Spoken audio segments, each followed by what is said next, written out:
This is the first time an Australian parliamentary delegation has met the Dalai Lama in Dharamshala. It was a warm welcome in difficult times. The Dalai Lama says Tibet has been given a death sentence by the Chinese government. No freedom of speech, no freedom of press. People, their own people, put in dark. It is, I think, immoral, I really feel. Several of the MPs and senators are hoping to tour Tibet during an official visit to China later this year. They're calling on the Chinese government to open the doors.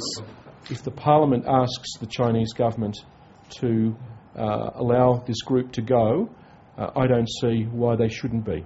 They would be breaking their word, and I'm sure the Chinese government wouldn't like to be seen to be doing that. But the current visit to Dharamshala has already provoked anger. The Chinese embassy in Canberra says it constitutes interference in China's internal affairs. It says it strongly condemns and is firmly opposed to this. So in the short term, this is as close as the all-party delegation can get to Tibetan culture. The parliamentarians say they support the middle way of autonomy rather than independence for Tibet. As economic activity between Australia and China increases, so too does the sensitivity surrounding the question of Tibet. The federal government is torn between maintaining trade and calling for improved human rights for the Tibetan people.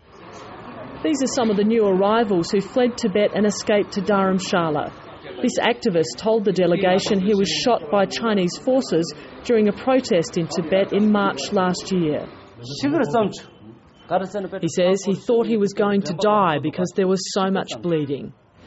The drawings by the new arrivals depict violence in their homeland. Ama Adi was jailed for 27 years for opposing Chinese rule. She says there are human rights violations taking place and Tibet needs to be free. 50 years after the Dalai Lama went into exile, thousands of Tibetans remain hopeful that one day they will set foot on home soil again. Sally Sara, ABC News, Dharamshala.